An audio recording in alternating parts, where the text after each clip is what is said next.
The case of Alan Helmick. Alan Helmick, who was born in 1946 and grew up in Colorado, developed an early interest in sports, particularly baseball, during his childhood years. After finishing his education, he married his teacher, Sharon. Together they built a family, welcoming 3 daughters and 1 son. Alan went on to become a prosperous businessman, first establishing a real estate company and later expanding his work into retail and the automotive industry, which allowed his family to prosper. Sharon dedicated herself to being a homemaker and cared for the household and family. Their marriage, which seemed ideal from the outside, lasted for 30 joyful years until tragedy occurred in January 2003, when Sharon unexpectedly passed away from a heart attack. This loss became the most devastating shock in Alan's life, and he struggled with sorrow and depression for a long period of time. Even 2 years later, in 2005, the pain from her passing continued to affect him.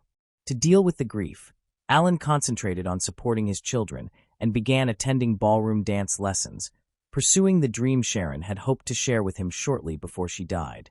During these classes in Grand Junction, Alan met Miriam Giles, a 48-year-old dance instructor who had recently relocated to Colorado. Miriam had also experienced a profound tragedy, as her daughter had died from an overdose in 2000, which authorities ruled an accident. Unable to cope with the pain, Miriam's husband later took his own life while she was sleeping beside him. Hearing this story deeply moved Alan because he could relate to her suffering, and their connection gradually developed into a romantic relationship. After only a few weeks of getting to know one another, Miriam moved into Alan's home. They lived together for several years before eventually marrying in 2006, and they began searching for a new place to live. Miriam, who loved horses, persuaded Alan to purchase a large piece of land that included a stable. Eventually, they discovered a location that suited Alan well, as it allowed him to operate his business from an office that was closer than before. He demonstrated his affection for Miriam by giving her many gifts. From an outside perspective, Alan and his wife seemed to be a happily married couple.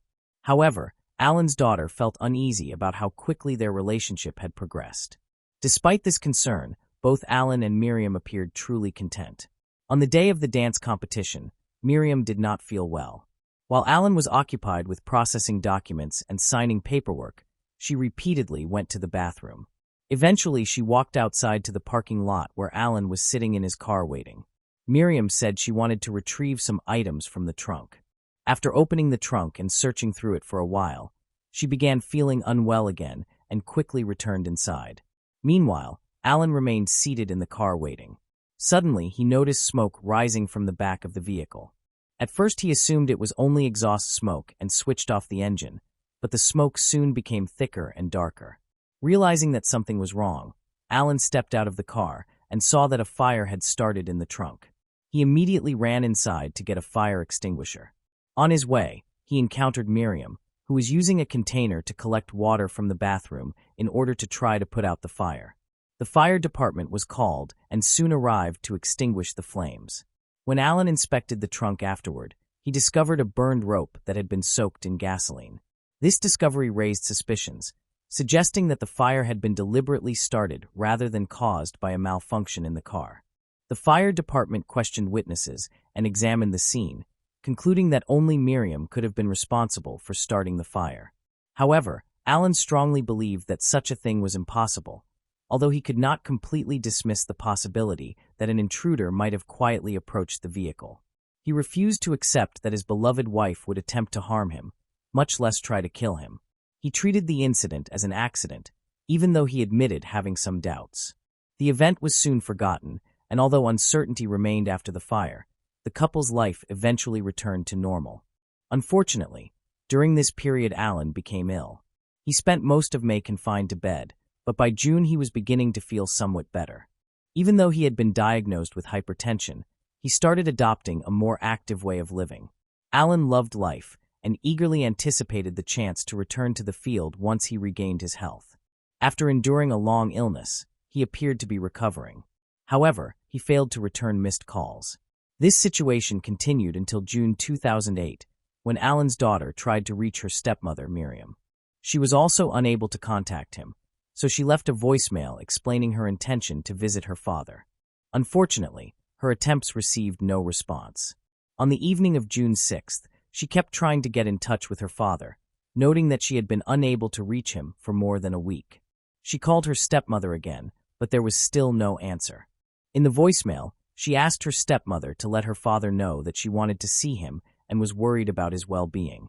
Even though she lived close by, every effort she made to reach him remained unanswered, making it unclear why she did not go to the farm personally to check on him. At around 8 a.m. on June 10, 2008, Miriam left the house to go to the nearby Walmart. After finishing her shopping, she contacted her horse trainer. At approximately 9 a.m., Miriam called her husband, Alan, and left a voicemail telling him that she loved him and that she intended to pick up groceries before meeting him at a nearby Chinese restaurant at 10 a.m. Alan did not respond to the message she left. Miriam attempted to call him again, but was unable to reach him and asked him to return her call. By 11 a.m., Miriam was sitting at the Chinese restaurant waiting for Alan. After roughly 15 minutes, she phoned him a third time, becoming more anxious and upset that he did not answer. She eventually decided to return home with her groceries. As she entered the laundry room from the garage using her usual path, she was startled to see a trash can lying overturned. When she looked around the corner, she noticed Alan's legs sticking out. Miriam saw her husband lying motionless on the floor, which terrified her. She dropped what she was carrying, began crying, and immediately called the police. She told them that she had come back home after shopping and had discovered her husband dead in the living room. Although she was at first convinced that Alan was already dead, she followed the operator's instructions and attempted to perform CPR. However, she felt that it was useless because he did not respond. A patrol car soon arrived at the Miriam family home. The police discovered Alan lying on the floor.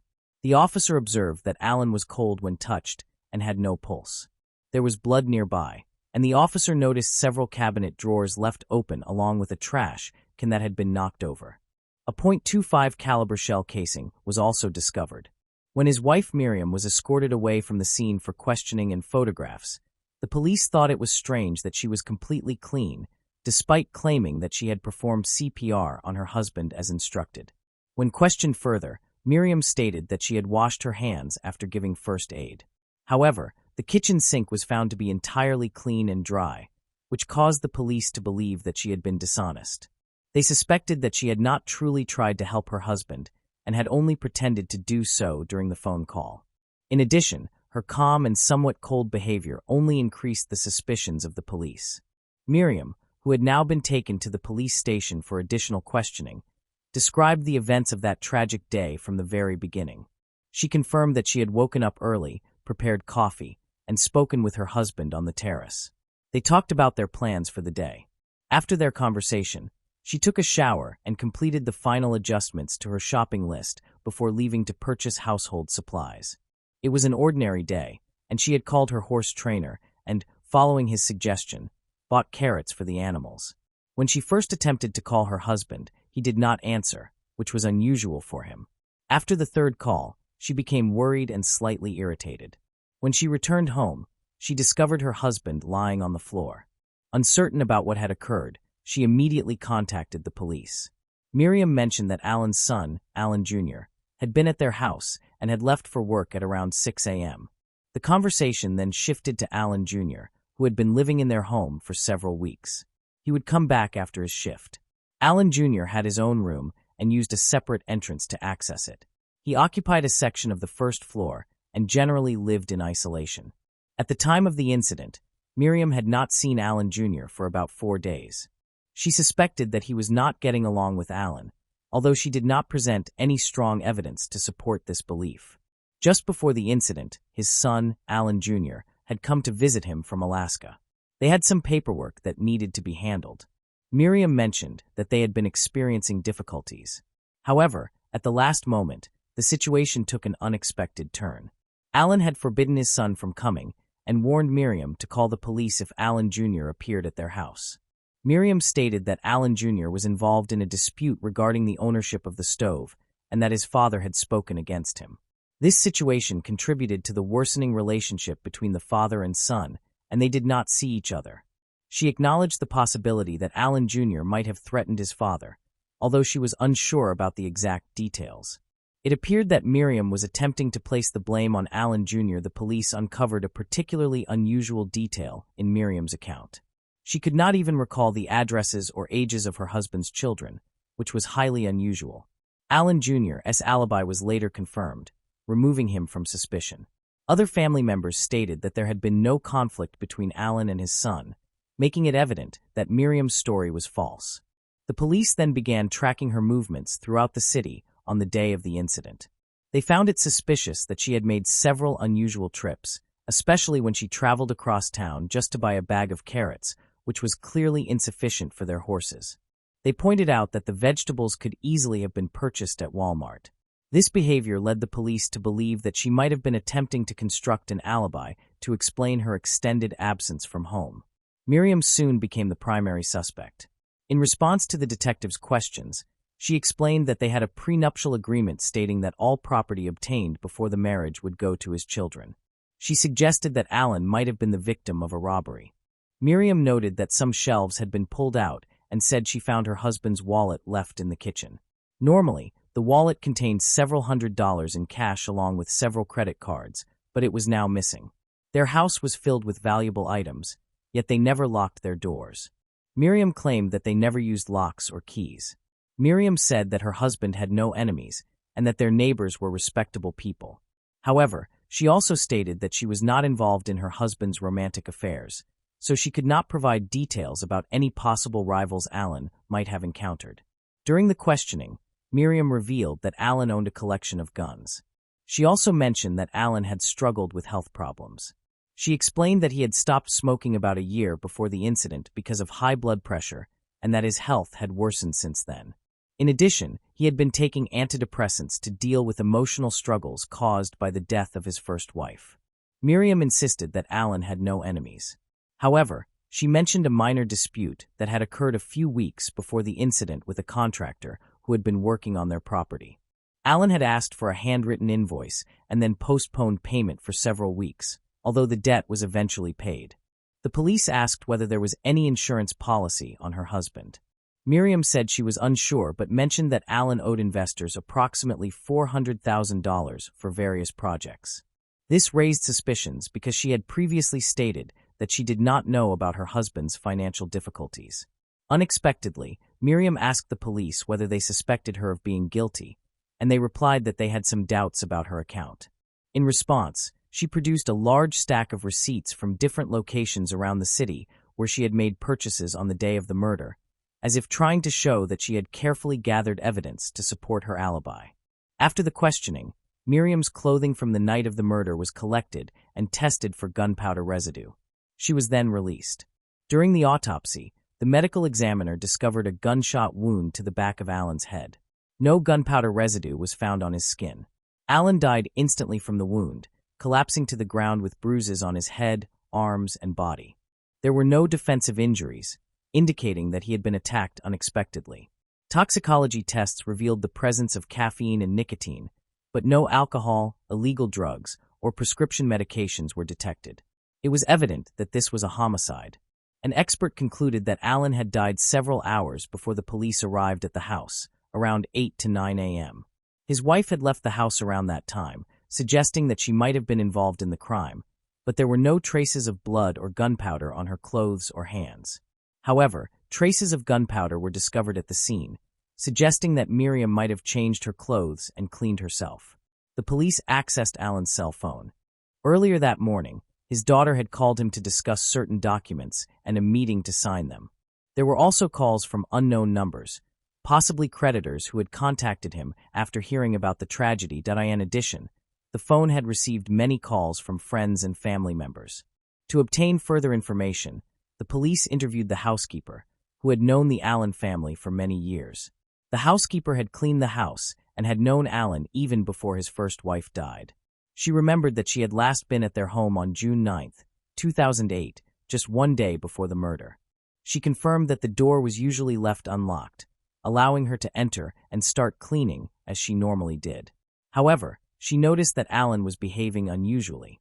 He was normally very talkative, but that day he ignored her presence and did not even greet her. He appeared extremely nervous and avoided making eye contact when he sat down at the table. Shortly afterward, a strange man arrived, which led her to believe that there was a problem in the couple's relationship. Unfortunately, she was unable to provide any additional useful information. The police then decided to investigate Miriam's background and discovered some interesting details. After the tragic deaths of her daughter and husband, she had encountered legal difficulties that forced her to sell her assets in order to settle lawsuits. When the police spoke with a member of her family, they learned that there had indeed been financial problems, largely caused by Miriam's extravagant spending habits. Alan was a successful businessman who supported his children generously, but the purchase of a horse stable and a dance studio, together with the high cost of maintaining the horses, had left them financially ruined. The situation became even more suspicious when it was revealed that on the same day his car caught fire, Miriam discovered that he had sold his business to repay debts and had just received the money before they set off. Interestingly, Miriam had excused herself to go to the bathroom just before the fire began. It appeared that she had lost interest in her husband because of their financial difficulties and decided to take his money and distance herself from him. In addition, none of Alan's relatives had been able to contact him during his final days. Alan's daughters felt that Miriam had been trying to prevent them from communicating with their father. The more the police spoke with Alan's relatives, the more inconsistencies and false statements they discovered in Miriam's testimony. At that time, the police believed that Miriam had a financial motive. However, Miriam insisted that she did not benefit from her husband's death because of their prenuptial agreement. According to the agreement, all of Alan's assets would be divided among the children, but the house they had purchased during their marriage was considered community property. This meant that Miriam could claim half of it if her husband died, which was a substantial amount of money. Many witnesses believed that Alan's wife was the only person capable of killing him. Some suspected that his sudden decline in health shortly before his death was related to an attempted poisoning. These suspicions were partly supported by the fact that his symptoms were consistent with those of poisoning. However, an autopsy did not find any toxins in his system. It is possible that the toxins had already been processed by his body during his prolonged illness. Additionally, another daughter of Alan, who had lived with her father and stepmother for a period of time, noticed Miriam using Alan's mobile phone without his permission. Alan's daughter believed that Miriam had disconnected the phone, preventing Alan from contacting his family. This behavior became noticeable during the period when Alan's relatives were unable to reach him. The police investigated the deaths of Miriam's daughter and her former husband, Jack Giles, and found the circumstances to be highly suspicious. The daughter died from a drug overdose, but it remains unclear how she obtained the lethal dose. She had maintained a close relationship with her father, but was estranged from her mother, which contributed to Jack's depression. He died 2 years later under unusual conditions. He had been shot on the right side of his head, even though he was left-handed. During that period, Miriam was the sole beneficiary of life insurance policies for both her daughter and Jack, which led the family to suspect a connection between their deaths. Miriam quickly received and spent the insurance money. However, 6 months later, a court ordered her to give half of Jack's insurance money to his child from a previous relationship. After Jack's death, Miriam left Florida and moved to Colorado, where she married Alan Helmick. A troubling development appeared when it was revealed that she had a history of fraud, including attempts to cash counterfeit checks and involvement in several burglaries. When police examined her background, they discovered a long record of legal problems in multiple states, where she had used several false identities to carry out illegal activities. Although she claimed that she would inherit nothing except the house if Alan died, police discovered a $250,000 life insurance policy in his name. Furthermore, shortly before Alan was murdered, Miriam attempted to increase the coverage to $2 million. However, when she tried to claim the money after Alan's death, she was informed that she could not do so because he had been late with his payments earlier in the year. The payment problem arose because Miriam had restricted Alan's use of his cell phone, causing him to miss payment reminders. 2 weeks after the murder, Miriam's best friend reported some troubling experiences. Miriam called sounding frightened and explained that someone had broken into her home while she was at work. A friend offered her a place to stay. The following day, they decided to go to Alan's house together. There, they discovered a yellow envelope containing a postcard hidden beneath the carpet. The postcard, written in messy handwriting with many errors, ominously stated that Alan was the next victim, not the last in Miriam's life. Feeling threatened, Miriam quickly contacted her lawyer. Although she said she feared for her life, she also expressed concern that the person who wrote the letter might return to her home. She also mentioned seeing strange cars parked nearby and hearing unusual noises the night before the murder. Police examined the note and found that it had been written on a rare type of postcard, which led them to the place where it had been purchased. Within a few days, they obtained surveillance footage confirming that Miriam had bought the postcard and mailed it to herself.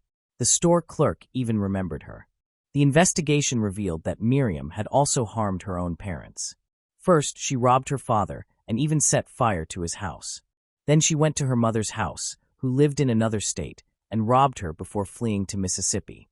Miriam had also stolen money from Alan several times, which resulted in suspicious transactions on his account.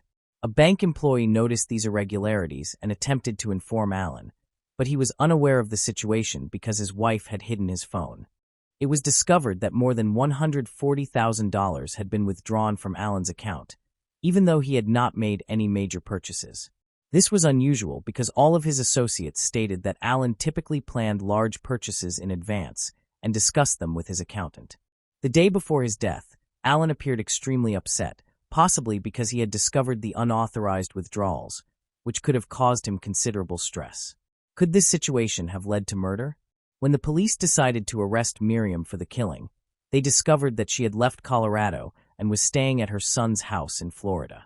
Miriam had taken her belongings from Alan's house with her.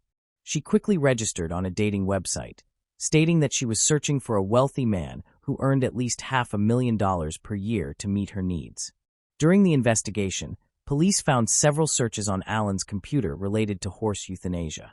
There were numerous searches about medical drugs used for this purpose, including dosages of sleeping pills and poisons, along with information about their dangers. This was concerning because Alan had nothing to do with horses. It was his wife who cared for them. It appeared that she was the one searching for this information, raising suspicions that Alan might have been the victim of poisoning. Police suspicions were confirmed when it was learned that Miriam's family had no sick horses that required euthanasia. On November 8th, Miriam Giles was arrested and charged with first-degree murder. The prosecution possessed a substantial amount of evidence for the case, but relied heavily on circumstantial evidence. It is believed that Miriam had been attempting to kill her husband for a long time. She was also suspected of trying to blow up Alan's car while he was inside it. This incident may have prompted the police to begin their investigation. At that time, the film No Country for Old Men was popular, featuring a villain who blows up a car. The prosecution proposed the theory that Miriam had been influenced by the film and attempted to kill Alan in a similar way. A DVD of the film was actually discovered in their home on December 12th. Bail was set at $2 million, and Miriam remained in jail. It was also discovered that she had used several forged documents, including a passport and a driver's license. The prosecutor insisted that her entire life had been built on deception. Many of her statements during interviews were presented to the jury, along with numerous examples of her lying and her extensive criminal record that contributed to Alan's death. However, the prosecution relied heavily on circumstantial evidence to support the murder charge. The defense argued that there was no concrete evidence proving that Miriam had used a gun to shoot her husband and emphasized that the murder weapon had never been found. After observing the defense's desperate attempts to prove Miriam's innocence, the jury ultimately found her guilty. Miriam Giles was convicted of first-degree murder and the arson of her father's house, in addition to multiple counts of document forgery. After a short period of deliberation, the court sentenced Miriam to 108 years in prison. The prosecutor's office then attempted to charge her with the murder of her first husband, Jack, as she was considered the primary suspect. However, the evidence collected during the investigation was considered insufficient, and no charges were filed. Moving on to the next case. The case of Allison Benclay. Allison Benclay was born on July 1, 1968, in a suburb of Brisbane. She grew up in a wealthy household and developed a passion for ballet from an early age. After completing her formal schooling, she pursued further education and distinguished herself as an excellent student, becoming fluent in 6 languages. In 1993, at the age of 25, Allison entered a local beauty pageant, where she impressed the audience with her ballet performance. She then began her professional career in the Human Resources Department at the Brisbane Flight Centre. Her talent was quickly recognized by her superior, and her career progressed rapidly. It was during her time at the Flight Centre that she met her future husband, Gerard. Gerard Benclay was born on September 9, 1970, in Bournemouth, United Kingdom. He hailed from a distinguished family, with his great-grandfather, Robert Baden-Powell, being a prominent British military leader and the founder of the Scouting movement. Gerard moved with his family to Zambia at the age of 1, which was his father Nigel Clay's homeland. They lived in Zambia for 8 years before migrating to Australia. Gerard completed his studies in Australia, earning a degree in accounting. He later joined the Brisbane Flight Centre, where he met Allison. Their meeting marked the beginning of their romantic relationship. They married on August 23, 1997, and then embarked on a world trip, visiting multiple countries, including South America and Switzerland, with a temporary stay in London. Upon returning to Australia, Allison resumed work at the Flight Centre and eventually received a promotion to a management position. In 2002, she became pregnant and gave birth to her first child, a daughter named Hannah. Following Hannah's birth, Allison decided to focus exclusively on raising her children and caring for her family.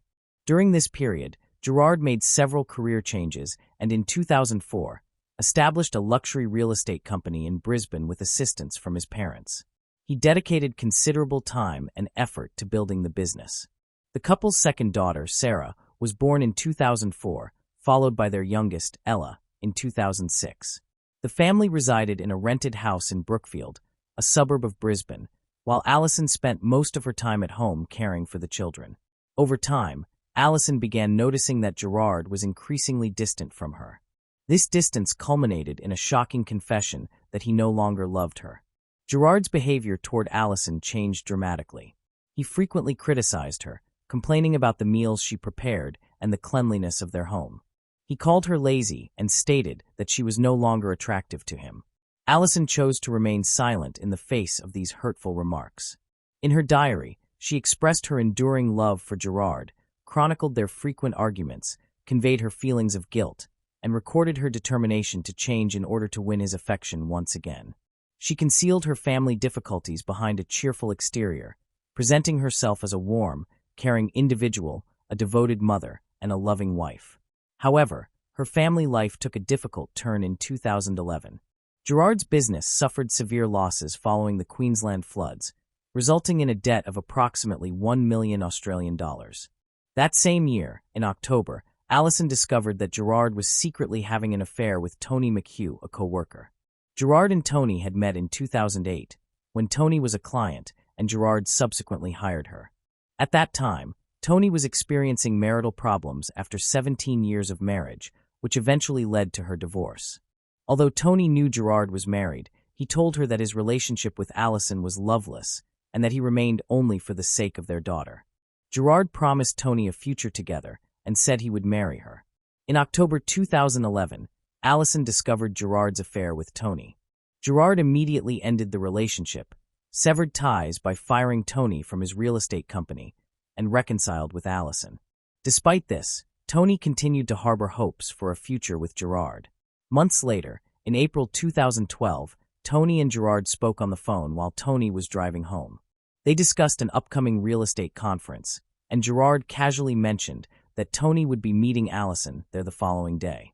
This revelation upset Tony, causing her to question Gerard's promises and label him as dishonest. Gerard apologized to Tony, reaffirmed his love for her, and reiterated his commitment to ending his marriage to Allison within 3 months. The following morning, April 20th, at 7:14 a.m., Gerard contacted the police in a distressed state, reporting that Allison had gone missing after taking a walk around 10 p.m. the previous night. When officers arrived at Gerard's home, they observed deep, curved scratches on his face, which he claimed had occurred while shaving. Further examination revealed small red marks on his chest, which Gerard explained were the result of a moth bite he had received while changing an outdoor light. A search of the house revealed no signs of a disturbance. Everything appeared orderly, and the bed was made. Despite his apparent stress, Gerard remained calm and began preparing his daughters for school and daycare. Police interviewed Hannah, Sarah, and Ella, who reported that they had fallen asleep after their mother turned off the lights and had not seen her since. During questioning, the girls, crying, described their parents as a happy and generally harmonious couple. Police conducted a search of the surrounding area and spoke with neighbors, but no one reported witnessing anything unusual. The only initial evidence consisted of a small bloodstain on Allison's car and a strand of her hair found in the trunk. A large-scale search operation quickly followed, with rescue teams and volunteers combing woods, wells, manholes, and dams near the family home. To assist the search efforts, a mannequin was dressed in clothing similar to Allison's last known outfit. As time passed, the likelihood of finding Allison alive diminished. Her friends clung to hope, unwilling to accept the worst. Gerard appeared visibly distraught, tearfully pleading for his wife to return in front of the media. Behind the scenes, however, he instructed his lover, Tony, to remain silent and put their relationship on hold, promising to reunite in the future. 10 days after Allison went missing, on April 30th, 2012, a boater made a horrifying discovery on the banks of Colorado Creek, approximately 8 miles from the Benclay family home. The body was found in an advanced state of decomposition. The day following the discovery, Gerard contacted his insurance company to inquire about filing an $800,000 life insurance claim on his wife. A medical examiner later formally identified the body as Allison Benclay, aged 43, using dental records. Notably, Allison was still wearing the same clothes she had on when she disappeared. A post-mortem examination indicated that her death was likely caused by strangulation. Her death was thus classified as a homicide, although determining the precise cause was challenging due to the advanced decomposition. On May 11, 2012, St. Paul's Cathedral in Brisbane held a funeral for Allison Benclay, who had tragically died. Gerard was visibly overcome with emotion, crying throughout the service while consoling his daughters and Allison's parents. Hundreds of people attended the service. However, while Gerard appeared to mourn his wife's death, he was secretly communicating with his mistress, Tony, through public phone calls. He informed her of Allison's passing and urged her to keep their affair hidden from the police investigation. Meanwhile, authorities began questioning the story Gerard had provided. He claimed that Allison had gone for a walk around 10 p.m. and was gone when he awoke. However, conflicting evidence soon emerged. Police discovered that Gerard had charged his phone at 2 a.m. and had been using his computer at 5 a.m. Forensic analysis showed that the marks on his cheeks were consistent with fingernail scratches. Additionally, no blood was found on his razor. A biologist disputed Gerard's explanation regarding the caterpillar bites on his chest, stating that no caterpillars in the area could have caused such injuries. A separate expert examined Allison's hair and identified 5 types of leaves: eucalyptus, Chinese elm, myrtle, cat's claw vine, and herringbone fern. 2 of these, eucalyptus and Chinese elm, were found growing directly beneath the bridge where Allison's body was discovered. In addition, all 5 types of leaves and thorns were discovered in the Allison family's backyard. On June 13, 2012, roughly a month after Allison's funeral, 41-year-old Gerard Benclay was arrested and charged with the murder of his wife. He maintained his innocence, stating he would contest the charges, and applied for bail, which was immediately denied due to concerns that he might flee. During the investigation, police interviewed Tony, who revealed that she and Gerard had maintained a secret relationship for 4 years. Investigators also discovered that just days before Allison went missing, Gerard had sent Tony a letter promising to be with her on July 1st, further complicating the case. The prosecution's theory held that Gerard killed Allison to collect life insurance money and pay off debts, while also planning to pursue a future with Tony McHugh. According to this theory, a fight occurred on the evening of April 19, 2012, while Gerard and Allison watched TV after their daughters had gone to bed. During the argument, Allison allegedly scratched Gerard's cheek, leaving her fingernails as potential DNA evidence, although the DNA had degraded and could not be conclusively identified. The prosecution asserted that Gerard strangled Allison, dragged her body through the backyard, leaving her hair tangled with leaves, placed her in the trunk of his car, and drove to a nearby river where he disposed of her under a bridge. It was believed that Gerard thought the river would carry away the body, effectively concealing his crime. He then allegedly returned home, charged his phone, cleaned the house, and reported Allison missing the next morning. After Allison's body was discovered, Gerard hired a criminal defense attorney and consulted him. During Gerard's 2014 murder trial for Allison's death, Prosecutors argued with conviction that he had killed her, while Gerard maintained that he was uninvolved. He admitted to arguments with Allison and suggested that she may have left the house late at night due to depression and could have taken her own life. Allison's family and friends strongly rejected this claim, confident that she would never abandon her daughters, whom she loved deeply. Friends had long criticized Gerard, describing him as arrogant, fake, and self-centered, while believing that Allison's deep love for him had blinded her to these flaws. During the trial, excerpts from Allison's diary were presented, revealing her feelings of isolation and Gerard's controlling behavior, particularly after the birth of their first child. The diary detailed how she felt trapped at home and described several instances of Gerard's control, including insulting her, monitoring her conversations via a baby monitor, controlling finances, deleting relatives' contacts from her phone, and blocking their calls. Following Allison's death, Gerard's attempt to make a life insurance claim was denied, with the funds withheld until the trial concluded.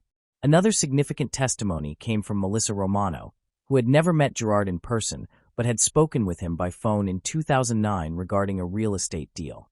She testified that after the deal, Gerard called unexpectedly and said, "I'm looking for someone to kill my wife." Melissa, shocked, questioned his statement, but Gerard abruptly redirected the conversation and ended the call. This testimony became a crucial part of the case against him. On July 15, 2014, Gerard Benclay was sentenced to life imprisonment with the possibility of parole after serving 15 years. In 2015, he appealed his conviction, and the court reclassified the offense to involuntary manslaughter, shortening his prison term. However, the decision sparked widespread outrage, with roughly 4,000 people demonstrating in support of Allison's family.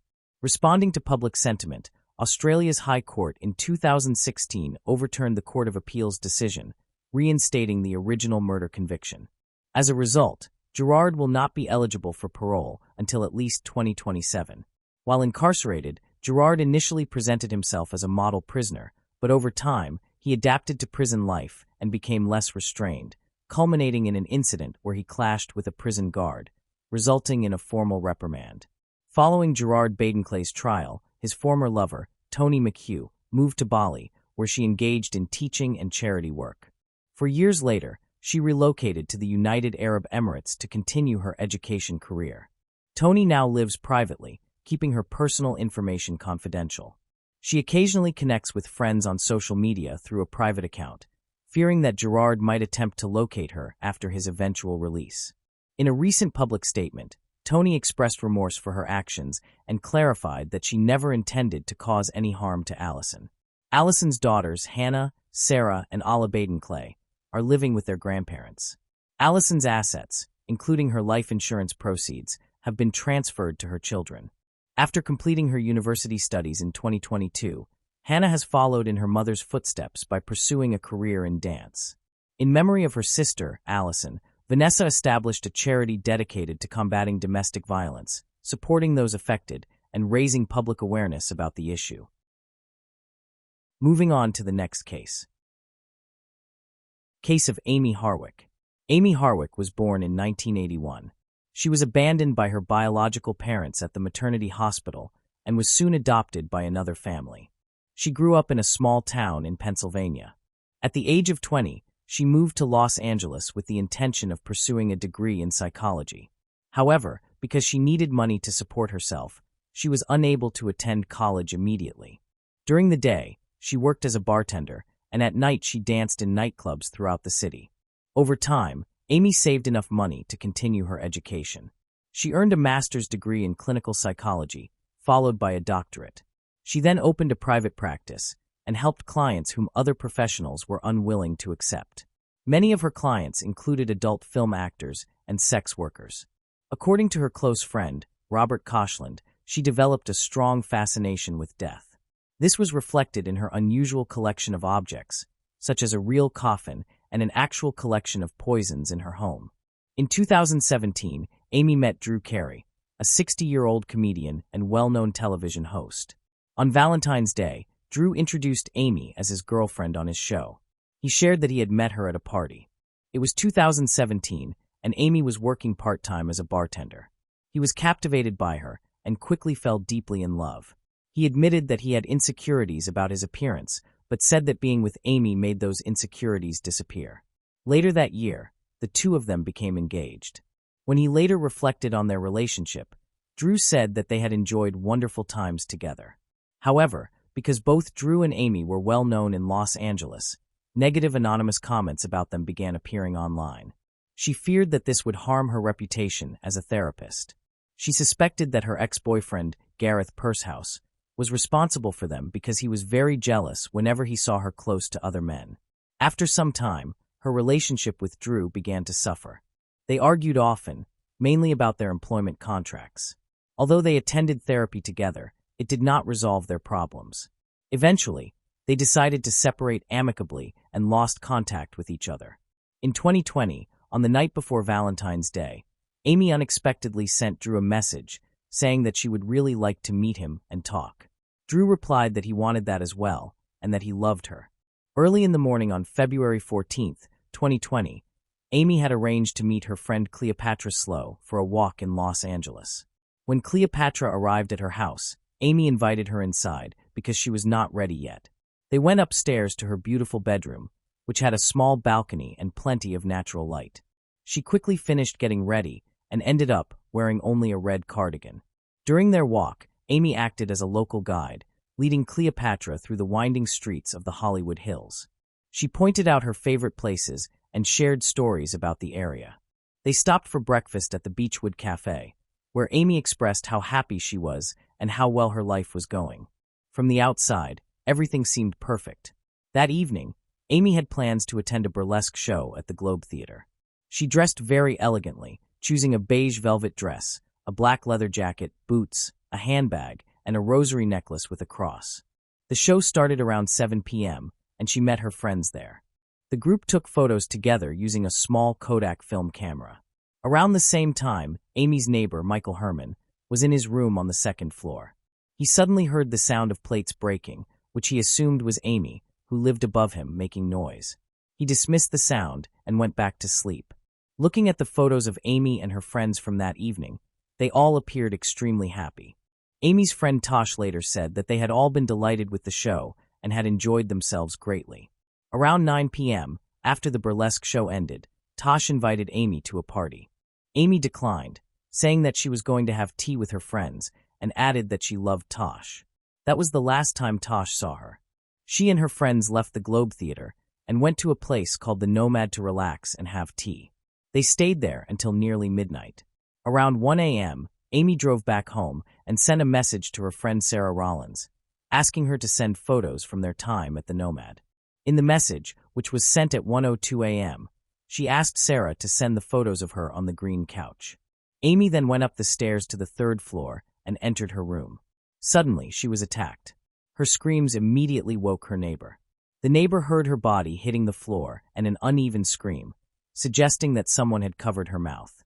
She began shouting in an attempt to scare away the attacker. She then tried to get help, but became trapped in her yard. Determined, she climbed over a tall metal fence, injuring herself during the process. After reaching a nearby house, she pounded on the door asking for help, but no one answered. Fortunately, around 1:10 a.m., a man passed by and used his cell phone to call the police. When the police arrived at 1:14 a.m., they found Amy lying in the yard below her bedroom balcony. She was still alive, but was having difficulty breathing. She had severe injuries and bruising on her neck, indicating that she had been choked before falling from the balcony. Meanwhile, at 2:05 a.m., Sarah, unaware of the situation, sent her the photo she had requested earlier. Amy was transported to Cedars-Sinai Medical Center, but tragically she died at 3:26 a.m. on February 15th. Investigators discovered evidence of a violent struggle inside Amy's home. Blood was found on the bedroom door, along with traces of the rosary beads she had been wearing earlier that evening. The trail extended from the living room through the bedroom to the balcony, where a syringe filled with liquid was discovered. Since Amy did not smoke, drink, or use drugs, the syringe could not have belonged to her. It had been left behind by the attacker. Shortly afterward, Amy's close friends Cleopatra, Gray Stanley, and Robert Koshland received the devastating news that 38-year-old Amy had died. At first, no one could believe that she was gone. Drew, Amy's ex-fiancé, learned about her death after the police finished interviewing witnesses at the scene. He was so devastated that he could not stand and burst into tears. In the aftermath, many of Amy's friends began speculating about the identity of the perpetrator. They all strongly believed that it must have been her ex-boyfriend, Gareth Pursehouse. A close friend, Robert, went to the police station and informed them about Gareth, Amy's former boyfriend, whom she had dated years earlier. He was a software engineer, comedian, and photographer. According to Robert, he had repeatedly attacked her. The police discovered reports and 2 restraining orders that Amy had filed against Gareth. In one report from April 2011, she wrote that he had thrown her to the ground, covered her mouth to stop her from screaming, and kicked her. In mid-May of the same year, she filed another statement saying that they had several arguments during which he had choked her, pushed her against the wall, thrown a pencil case onto the floor, hit her head on the ground, and punched her. After these incidents, he would often apologize, express regret, and declare his love for her. At the beginning of their relationship, Amy and Gareth appeared very different. She wanted a kind and trustworthy partner. When she met Gareth, she believed he was the man of her dreams, charming, handsome, and with an athletic body. However, he soon began controlling her and forbade her from seeing her friends. Over time, she realized that he was abusive and reported his behavior to the police. Her friends disapproved of the relationship and encouraged her to leave him. Eventually, she decided to end the relationship and in 2012 told Gareth that she no longer wanted to be with him. He did not handle the breakup well and became obsessed with her. Gareth began following Amy, trying to determine where she went and with whom she spent time. He even asked their mutual friend, Toros, to send her photos and love songs on his behalf. However, she had no interest in reconciling with him. On her YouTube channel, she posted videos about how to get over a breakup and offered helpful advice on the topic. She seemed to forget him quickly and became even more radiant. For years later, an unknown intruder broke into her home and stole photo albums along with her computer. Amy suspected that Gareth was involved, but there was no evidence to prove it. Following this incident, Amy became anxious and often felt as though someone was watching her. Over the years, she grew convinced that the offensive comments she received online were from Gareth. He also contacted her friends, attempting to persuade them to cut ties with her. On January 16, 2020, Amy encountered Gareth for the first time in 8 years. Amy, a psychotherapist, had been invited to the annual Biz Awards ceremony, where Gareth was working. When he saw her, he became enraged. He shouted at her in front of about 100 people in the hall, accusing her of ruining his life. His anger eventually turned to sobs as he collapsed to the floor. She and he spoke privately for 45 minutes under the supervision of security personnel. Later, Amy shared details of the encounter with her friend Robert. According to Robert, she told Gareth that he needed to move on with his life and avoid conflicts. Although she believed she had calmed him down, she admitted feeling upset and uneasy afterward. She told Robert that she wanted to share her phone location with him, saying that if anything happened to her, it would be because of Gareth. Concerned for her safety, she planned to purchase pepper spray and improve her home security. 2 weeks after the incident, Amy made an unexpected request to her family. She told them that if she died, she wanted to be buried in an open casket with a beautiful headstone. Just one day before Valentine's Day in 2020, Amy sent a message to Drew. He was glad to hear from her and looked forward to possibly seeing her again. However, this turned out to be their last communication. The tragic news of Amy's death soon shocked the nation. 13 hours after her death, detectives arrived at Gareth's home and charged him with her murder. At his residence, investigators found a syringe similar to the one discovered on Amy's balcony. It was filled with nicotine liquid, which raised suspicions that Gareth had planned to use it to kill Amy. In September 2021, a year and a half after his arrest, Gareth appeared in Los Angeles Superior Court for a preliminary hearing. Reporters were not allowed inside. Prosecutors discussed Amy's autopsy, which documented defensive wounds on her arms and hands, burst blood vessels around her eyes consistent with strangulation, and bruises on her neck. Evidence against Gareth included DNA matching his, found on Amy's door, her living room floor, and under her fingernails. The prosecution revealed that the struggle between Amy and Gareth lasted about 6 minutes. During the hearing, the defense raised doubts about whether the evidence had been properly collected and tested, as well as whether Gareth had even been present at the scene that night. He denied all charges, and his lawyers argued that there was no evidence proving he caused the incident. They also claimed that even if he had been present, Amy's fall from the balcony could have been accidental. Amy's friend, Robert, asserted that Gareth was responsible because he intended to kill her. Otherwise, he would not have been carrying a syringe filled with nicotine. While nicotine-related deaths are rare, there have been similar cases, such as Paul Curry's conviction for poisoning his wife, Linda, with nicotine in 1994. Dr. Neil Benowitz, a renowned nicotine expert who authored a report on the case, explained that if nicotine is ingested orally or absorbed through the skin, it takes longer to act because absorption is slower. However, when injected intravenously, it can cause death within minutes. During the hearing, Amy's friends testified about her fear of Gareth and the measures she took to protect herself. These included installing a home security system, buying pepper spray, and allowing Robert to track her phone. After Amy's death, Robert accessed her email account and discovered a critical piece of evidence, a letter written by Amy. In this letter, Amy described an encounter with Gareth at an SBIZ Awards ceremony. She recounted that he had begun screaming, saying that she shouldn't be there and demanding to know why she was present. He was sobbing, twitching his face upward and shaking. Forensic psychologist Chris Mahandy commented on an email from Amy, stating that it reflected what she had experienced. In the email, she wrote that what frightened her most was that Gareth had been obsessed with her for 9 years, that he was cruel, and that he intentionally tried to hurt her. This message emphasized that she would never have invited him to her home, as she wanted nothing to do with him and was deeply afraid of him. None of Amy's friends believed that she had accidentally or intentionally fallen from the balcony. Amy's close friend, Grace Stanley, testified at the trial and shared a text message in which Amy expressed concern about Gareth. Grace stated that she avoided texting him and had always felt that he was watching her. After 6 days of reviewing testimony, the judge determined there was sufficient evidence to arrest Gareth in connection with Amy's death. However, he was not charged with stalking. He denied responsibility for her death. Although psychologist Chris Mahandy said that if the allegations were true, he should also have faced stalking charges, he suggested that Amy had likely shown Gareth sympathy, attempting to use words and psychological persuasion to influence him.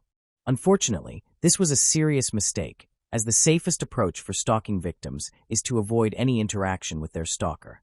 Her kindness was misinterpreted by Gareth, fueling his delusions and escalating his anger.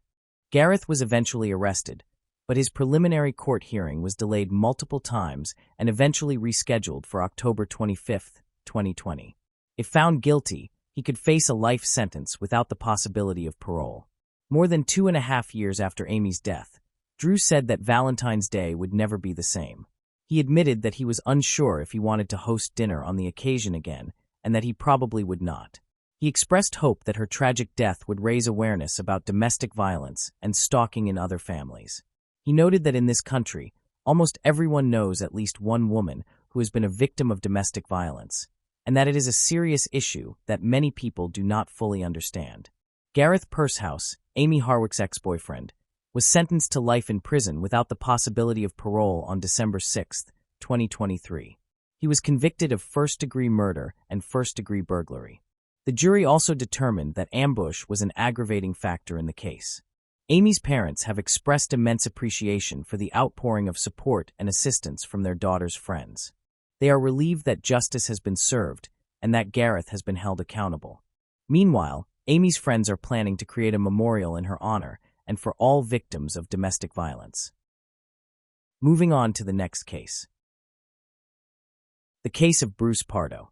In December 2008, the Ortega family invited their adult children and their families to their beautiful home in Covina, California, to celebrate Christmas. Covina is a quiet town with a low crime rate, located about 30 kilometers from Los Angeles. Joseph and Alice Ortega cherished Christmas as a time to bring their loved ones together. They had 5 children, 2 sons, Charles and James, and 3 daughters, Alicia, Letitia, and Sylvia. During this festive gathering, they engaged in their traditional poker games, enjoying laughter and joy while celebrating together. Suddenly, the doorbell rang. No one suspected that the person at the door intended to harm the Ortega family, so they opened it without hesitation. A few minutes later, a neighbor called 911 in a panic, yelling that the house across the street was on fire and urgently requesting firefighters to come quickly. Chaos unfolded at the scene. Firefighters were dispatched immediately to put out the flames. However, by the time they arrived, the emergency service had received several more calls from concerned neighbors. Some reported hearing gunfire, while others mentioned seeing people fleeing the house and crying for help. All available emergency crews were sent to manage the situation. Later, one of the police officers who arrived at the house described the scene as an apocalypse. Everything was on fire, and a large number of special service personnel and equipment had arrived, causing many people to rush around. Most neighbors came out of their homes, watching helplessly as firefighters worked to extinguish the flames at the Ortega family's house. Amid this chaos, authorities quickly located Leticia and her 8-year-old daughter, Katrina, who had managed to escape the violence. Remarkably, both survived. Initially, it was thought they had fled the fire, but the reality was far more disturbing. When police arrived, Leticia was no longer at the house. Her daughter had been seriously injured by a gunshot and was taken to the hospital, where doctors worked to save her life. Leticia, a key witness, was interviewed at the hospital and shared a shocking story that disturbed the entire city. She explained that during Christmas celebrations, a man dressed as Santa Claus came to the Ortega family's home. Instead of spreading holiday cheer, he pulled out a gun and started shooting. After the attack, the man in the Santa costume set the house on fire to destroy evidence. Due to her injuries, Leticia could not provide further details. Neighbors corroborated Leticia's account, saying that around 2:45 a.m., they saw a strange car with a Santa Claus image driving away from a dead-end street near the home. In an effort to apprehend the shooter, police quickly began investigating who had been in the area at the time. After firefighters extinguished the fire, they found the bodies of the victims amid the rubble. In total, 9 people were killed, and their bodies were burned beyond recognition. Forensic experts later confirmed that only the hosts and their daughter had died from gunshot wounds. The other guests suffered gunshot wounds to varying degrees, but ultimately died from smoke inhalation and fire. Some bodies were so badly mutilated they could only be identified through dental records. The situation worsened when police discovered another victim in a pool of blood in nearby Sylmar, California. Bruce Pardo was found dead by his brother, who had just returned from a Christmas party. Upon police arrival, they discovered 40-year-old Bruce had a single fatal gunshot wound to the head. Police initially thought Bruce had committed suicide, as a 9mm pistol lay on his knees with another gun lying nearby. Police confirmed that Bruce had recently finalized his divorce from Sylvia, from whom he had officially separated on December 18, 2008. Notably, Sylvia's maiden name was Arte, and she was involved in the Covina massacre. Authorities quickly suspected a connection between the murders. They believed Bruce, who was allegedly the attacker disguised as Santa Claus, staged his own death to conceal his involvement. Forensic analysis revealed that each of the 9 victims had been shot at least once, and all had 9mm caliber bullets, matching the weapon found beside Bruce's body. Later, police encountered Leticia, who, despite the assailant's disguise, was able to identify him. She claimed he closely resembled Bruce Pardo. Other family members present during the shooting corroborated this identification. With her testimony, police returned to the crime scene where Bruce's body was found, began searching his car, and discovered bloody footprints.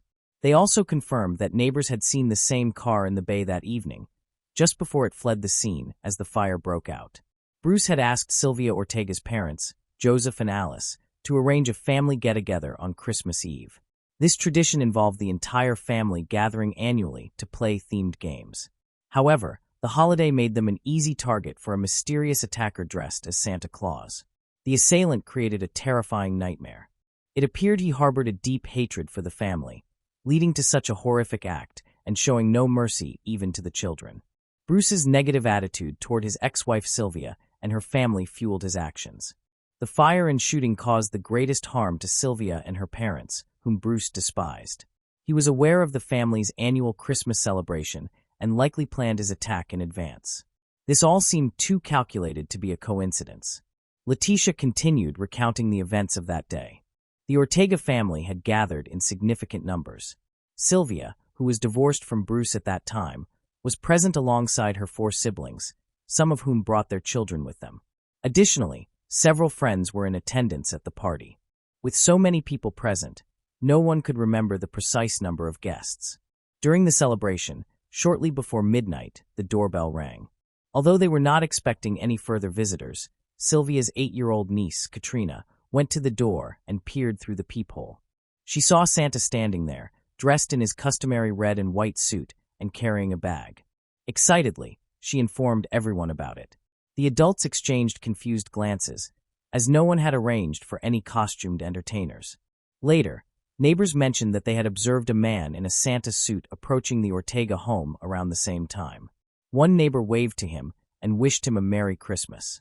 The neighbor recounted that Santa Claus paused at the Ortega house's doorstep, rang the bell, and waited. The neighbor then stopped observing, assuming it was simply an Ortega family gathering. However, as he closed his door, he suddenly heard gunshots and screams, prompting him to call 911. The Santa costume deceived the guests, who believed a surprise had been planned for them. They did not inquire who the visitor was and opened the door. He carried a bag, but instead of presents, it contained firearms and a homemade flamethrower. Letitia, Katrina's mother, grabbed a video camera to capture the festive moment. At that moment, Letitia heard applause. Her daughter Katrina ran toward Santa, who stood at the door holding a large red bag. Yet instead of gifts, he drew a gun and aimed it at the child's face. Santa shot Katrina before anyone could react. Following that, he began firing at everyone in his path. Chaos erupted inside the house as he ran out of bullets.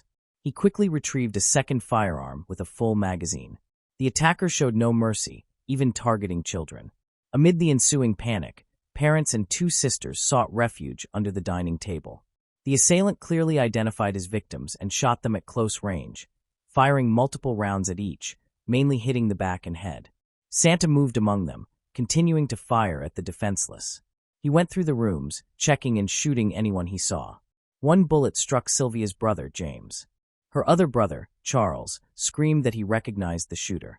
He barely managed to utter Bruce Pardo's name before several gunshots rang out, silencing him permanently. After moving through the house and leaving a trail of blood, Santa decided to destroy evidence of his crime.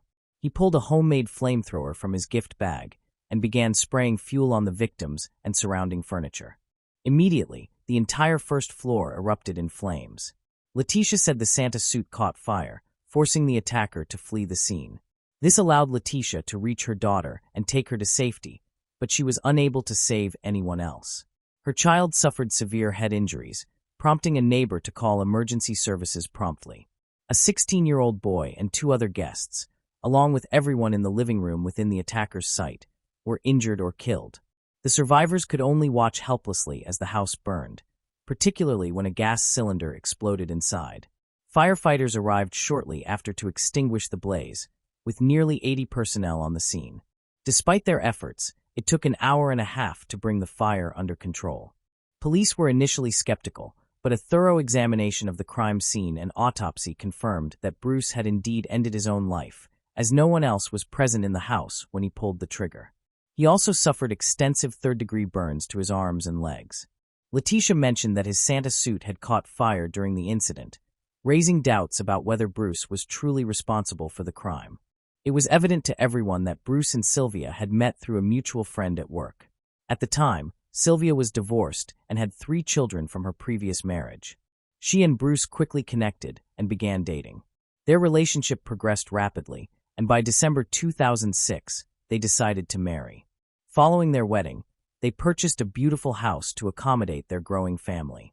Bruce held a stable job as an electrical engineer at a large local company and also volunteered at the local Catholic church. Generally, people regarded him as a positive and helpful individual, always willing to assist others in difficult situations unless the topic involved money. Bruce consistently aimed to become wealthy. He worked diligently, which enabled him to acquire a boat and several cars over time. With their combined income, he and his wife were able to purchase an expensive home with a mortgage, making their first payment together.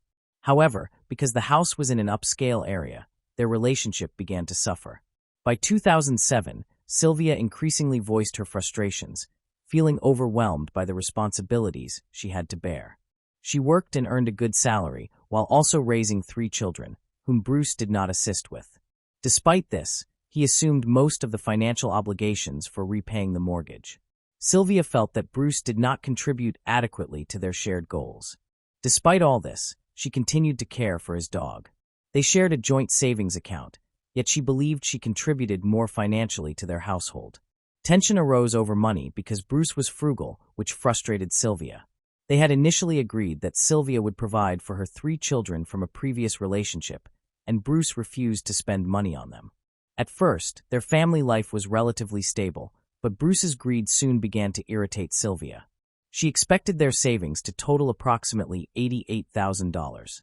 In 2007, when she checked the account, she discovered that Bruce had transferred nearly all their savings to his personal account, leaving only $9,000. This incident placed a significant strain on their marriage. Later, Sylvia discovered that Bruce had been unfaithful throughout their relationship. From the start, he insisted he did not want children and denied being a father until Sylvia learned from his mother that he had a child. Bruce had a normal childhood, with school years free of negative influences. He was highly intelligent and subsequently entered California State University, Northridge. After completing his studies, he accepted a position as an electrical engineer at a large research company. Bruce excelled in his profession, earning recognition and rapid advancement.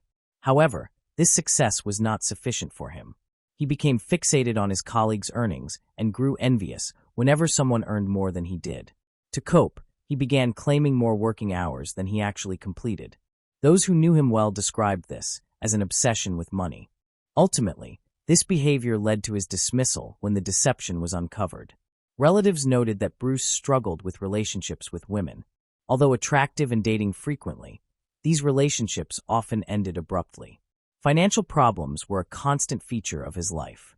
Bruce began dating a colleague named DEA, and they appeared serious about their relationship, even planning a wedding together.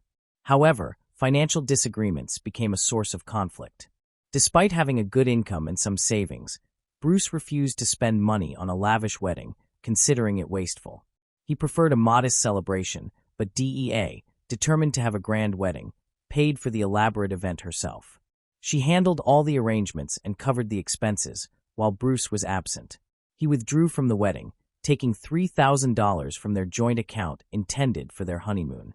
Instead of marrying DEA, he went alone to Palm Springs and spent all the money on himself, ending their relationship entirely. In the following years, Bruce dated several other women, but his greed led to the failure of these relationships as well. Friends observed that he consistently caused breakups, with none of his relationships lasting due to his obsession with money. This pattern continued until Bruce turned 30, during which he met Elena Luca. They married and had a son, Matthew, in 2001. Tragically, when Matthew was only 1 year old, an accident occurred. While Elena went to the store, Matthew was under Bruce's care and fell into the pool in their yard. When Elena returned, she found both Bruce and her son unresponsive. It remains unclear why Bruce did not call for help or attempt resuscitation. Elena quickly dialed 911. Although doctors revived Matthew, he suffered severe, irreversible brain damage, leaving him partially paralyzed for life. Bruce's erratic behavior led Elena to suspect that he wished to abandon their child, whom he seemed uninterested in. Bruce then chose to leave Elena and their disabled child without providing financial support. This left Elena in a difficult position, as she was unemployed and in urgent need of help. Despite her repeated requests and pleas, Bruce avoided all contact with Matthew and ignored Elena's appeals. By the time of the tragic events, medical bills had exceeded $35,000, and with no payment arrangement in place, Elena sought assistance from the court. She was eventually awarded a monthly payment of $240, which was insufficient to care for a disabled child. When Sylvia discovered Bruce's past actions, she decided to end their marriage. She was outraged by his lack of concern for their son, making it impossible to remain with him. Consequently, she filed for divorce. The court ordered Bruce to provide Sylvia with a one-time settlement of $10,000, significantly less than what he had withdrawn from their joint account. He was also required to pay monthly alimony. Sylvia retained her engagement ring and the dog they had adopted during their marriage. The division of their real estate was still under court consideration. Bruce's envisioned life began to collapse. He not only faced a costly divorce but also lost his job, worsening his financial situation. Accustomed to a high standard of living, he could no longer maintain his previous lifestyle. It is believed that during this difficult period, Bruce conceived a sinister plan for revenge. Just before Christmas, he purchased 2 handguns, an air compressor, a high-powered flamethrower, and a custom Santa Claus suit. He used these items in the murders of the Ortega family on December 24th. After committing the murders, Bruce contacted the police to report a vehicle parked in front of his Pasadena home. When the license plate was checked, authorities discovered that the Dodge Caliber had been rented by Bruce Pardo. The vehicle was outfitted for long-distance travel, containing everything necessary for an escape, including a laptop, multiple sets of clothing, food, and maps of both Mexico and the United States. It is possible that Bruce had initially planned to flee the country after committing the murders, but later altered his intentions. In the trunk of his car, police discovered 4 pistols with 13-round magazines and approximately 200 rounds of ammunition. These events led to a tragic cascade of consequences. 13 children were left without parents. The massacre could have been far more devastating if the children had been present at the Christmas gathering. Following the attack, custody of the surviving children was granted to their uninjured relatives. One of the most severely affected victims was a girl named Katrina, who was shot in the head while greeting Santa Claus at the house entrance. Surgeons struggled to save her life, and miraculously succeeded. Nevertheless, she faced a long and difficult recovery afterward. Toxicology reports revealed that Bruce Pardo had been under the influence of illegal substances during the attack, which exacerbated his violent behavior. It also emerged that he had booked a flight for Christmas morning. Given his unstable mental state, he frequently changed his plans.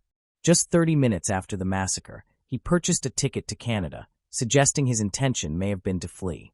Police later discovered that Bruce had intended to stop in Minnesota, where a close friend resided. In the days preceding the murders, he had called this friend to discuss his plans to visit. However, it remains unclear whether Bruce genuinely intended to make the trip, or if it was merely a ruse to mislead authorities. Investigators also discovered that Bruce may have been plotting to kill his biological mother, as she had been the one to inform Sylvia about his disabled child. In addition, his mother maintained a close relationship with Sylvia and the Ortega family. She had been scheduled to attend the Christmas party, but was sick that day, which spared her life. Despite his controversial nature, those who knew Bruce had never previously observed aggression from him. He was typically calm and composed, though greedy and calculating. Police theorized that the combination of a contentious divorce, financial stress, job loss, and an obsession with money drove Bruce down the path of crime. Moving on to the next case. The case of Carol Maltes. Carol Nicole Maltes was born on September 19, 1995, in a small province in Italy to her parents, Fabio and Josephine. Her mother was of Italian heritage, while her father was of Dutch descent. When Carol was only 4 years old, her parents divorced, and she stayed with her mother. Her father returned to the Netherlands, remarried, and had additional children. Despite her father's absence, Josephine chose to remain in Italy and raise Carol on her own. Carol and her mother lived in a small town called Sestosenda. Her mother worked multiple jobs to ensure Carol received a good education and opportunities for a better life. As a result, Carol grew into a beautiful, kind, and sociable young woman with numerous friends and a natural ability to connect with others. She was an active student, participating in sports like horseback riding and attending dance classes regularly. She was fluent in 3 languages, loved traveling across Europe, and was an avid reader who could hold conversations on many subjects. As Carol entered her teenage years, she attracted many admirers and enjoyed being the center of attention. After finishing secondary school, she enrolled in a technical university to study industrial design, arts, and fashion. During her freshman year, Carol discovered she was pregnant after entering a romantic relationship with a young man studying architecture and design. The pregnancy was unexpected, leaving both Carol and her father unprepared. Nevertheless, Carol decided to keep the baby. In 2016, at the age of 20, she gave birth to a son, which profoundly affected her life. Due to financial limitations, she had to leave school to support herself and her child. She moved to Verona in search of better opportunities to provide for her family and found employment as a sales consultant in a cosmetics and perfume retail chain when her son was 1 year old. Meanwhile, her boyfriend worked on projects from home and took care of their son.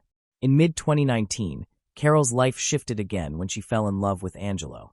They began a passionate affair, secretly meeting in hotel rooms and exchanging messages late at night. The affair continued for about 6 months, during which they tried to spend as much time together as possible. However, just before the new year, Carol's boyfriend discovered her infidelity and ended their relationship. Carol believed it was for the best, as she had already planned to move in with her new boyfriend. Yet, they faced a complication. Angelo lived with his parents, and Carol could not join him with her child from a previous relationship. They planned to rent a place together, but their plans fell through, leaving them both without jobs and unable to afford a home.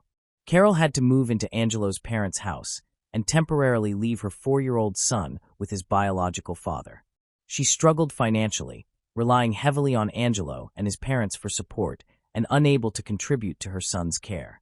To make matters worse, her mother was diagnosed with Parkinson's disease, which required costly treatment. In desperation, Carol searched for ways to earn money from home to support her son and her ailing mother. She turned to social media and created a YouTube channel to share her experiences of life in isolation. While her content did not gain much traction, her striking appearance drew attention, including some unwanted and inappropriate proposals. One subscriber suggested that Carol create an account on the adult content platform OnlyFans, citing her attractive appearance and potential for quick success. Following this advice, Carol registered under the pseudonym Charlotte Angel and began posting intimate photos and videos. She quickly gained a large following and started earning a substantial income. Over time, Carol's content grew more explicit and daring, which was well received by her fans. However, she kept her work a secret from both her boyfriend and her relatives. This secrecy, however, did not last long, as an acquaintance discovered her account about 6 months later. Although Carol attempted to justify her work as a form of art that provided her with financial stability and personal fulfillment, her acquaintances refused to accept it. Friends and acquaintances gradually distanced themselves from her, believing her work was immoral and fearing that association with her could harm their own reputations. Carol perceived this reaction as prejudice and remained confident in her ability to achieve success and wealth as an adult film performer. Her growing popularity soon attracted the attention of adult film studios, and several directors approached her with offers to appear in their productions. She accepted these invitations and began participating in group photo sessions. Unbeknownst to her, her activities had gone unnoticed by her boyfriend, Angelo, who was shocked to discover that she was not working remotely as a designer as she had claimed.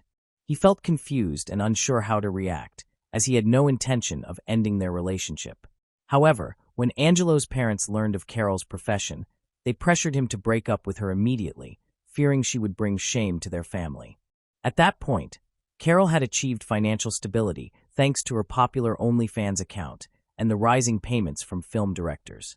In interviews, she expressed a desire to eventually complete her education and pursue a career in design or modeling. Nevertheless, she increasingly loved her current work and became fully immersed in it. Despite her success, Carol faced constant moral pressure from those around her, who judged and tried to shame her, causing her certain psychological strain. She defended her profession as a form of art and supported women's right to choose a career without fear of judgment or social consequences. At the age of 25, Carol moved to Rescaldina, a small town in the province of Milan, with the intention of starting anew. She planned to leave the adult entertainment industry behind and secure a job as a sales consultant at a perfume shop. However, this employment lasted only a short time. A few months later, she met David Fontana, a 42-year-old local banker with a passion for photography, particularly nude photography. They connected online, where David was seeking models for his projects. Carol agreed to work with him, and during their first meeting, they felt a strong mutual attraction. Despite being married, David pursued a relationship with Carol, and they began dating. Their relationship involved photo sessions that often led to intimate encounters. David soon learned of Carol's past experience in the adult industry and encouraged her to resume her career, citing her talent. His feelings for Carol were complex. He loved her, desired to possess her, and also enjoyed watching her perform in adult films. In March 2021, David divorced his wife and moved in with Carol, allowing them to explore their most explicit fantasies together. He assisted her in creating content for OnlyFans, where she gained immense popularity, while taking a share of the profits from their joint work. As Carol's success grew, she received lucrative offers from foreign directors and studios for film projects. David was a jealous partner who became annoyed when others showed interest in Carol in public or tried to flirt with her. However, he never interfered with her work as an adult performer, treating it as a normal job she was comfortable with. Meanwhile, after Carol and Angelo's breakup, Angelo admitted that he had missed her and asked to reconcile, promising he would accept her profession and not restrict her freedom. Carol appreciated his gesture, but revealed that she had already met someone else. Even so, Angelo and Carol continued to communicate. However, when David discovered this, he became furious, threatened Angelo, set his car on fire, and ultimately broke up with Carol. Angelo reported the incident to the police, who issued a restraining order against David, but ultimately found no evidence directly linking him to the arson. As Carol's career progressed, she frequently traveled for filming and attracted a growing fan base. She was attempting to purchase a house for herself and her son, and planned to eventually leave the adult film industry to focus on raising her child. To achieve this goal, she began creating custom videos for fans, who would send her scripts and pay for her to bring their fantasies to life. This approach proved highly profitable for Carol. Despite their personal separation, Carol and David continued to collaborate professionally in film. During a film shoot in September 2021, Carol met her co-star, Salvatore Galdo, and a romance developed between them. They eventually formalized their relationship and decided to marry after taking the necessary time to ensure they were both ready to move forward together. In planning their future, they consciously worked to maintain their independence and keep their relationship private. Having learned from past experiences, they approached the new relationship with a clear understanding of each other's needs and boundaries. Ultimately, Carol and Salvatore were able to build a strong foundation for their relationship, free from the complications of their previous experiences. They focused on their shared future, leaving behind the entanglements of the past. Carol's activity on social media had slowed considerably. Although new posts occasionally appeared, she rarely interacted with others and kept her responses brief. Her latest photos suggested she had recently taken a seaside vacation, but she had shared no details with anyone. Everything seemed to be proceeding peacefully. However, on March 20th, 2022, in a deserted area near Borno, Italy, a passerby made a disturbing discovery. While walking along a cliff, he noticed large black trash bags on a slope near a body of water. Troubled by the sight of garbage in such a scenic location, he decided to investigate. Approaching one of the bags, he realized it was unusually heavy, and his curiosity quickly turned to horror when he saw human fingers protruding through a tear in the polyethylene plastic. The man immediately contacted the police. When officers arrived, they found 4 bags containing a human body that had been dismembered into 18 parts. Due to the extreme mutilation, identifying the remains appeared nearly impossible. Forensic analysis revealed that the victim was a young woman who had been deceased for at least 2 months, though the exact cause of death could not be determined. It was clear that the body had been stored in a freezer before being disposed of over a cliff in a remote location, likely in an effort to remain hidden for an extended period. Upon impact, the bags had torn, spilling some of their contents. The perpetrator had attempted to conceal the victim's identity by removing distinguishing features, including tattoos, although remnants of some tattoos remained. The skin in these areas had been severely damaged through burns from hot objects, cuts, and acid. Despite this, the police were able to reconstruct fragments of the tattoos and cross-reference them with a missing person database. A breakthrough occurred when a news report about the body was broadcast, requesting that anyone who might recognize the described features come forward. Shortly afterward, a woman who worked in adult films visited the police station and identified the tattoos as belonging to a colleague who had gone missing in early January. The actress knew the deceased as Charlotte, but was unaware of her real name. This information proved crucial, allowing the police to establish the victim's identity and legal name. Once identified, it was revealed that she had recently become engaged to Salvatore Galdo, a colleague, shortly before her disappearance. However, Galdo had not reported his fiancée missing, which raised suspicions, and he was detained as the primary suspect.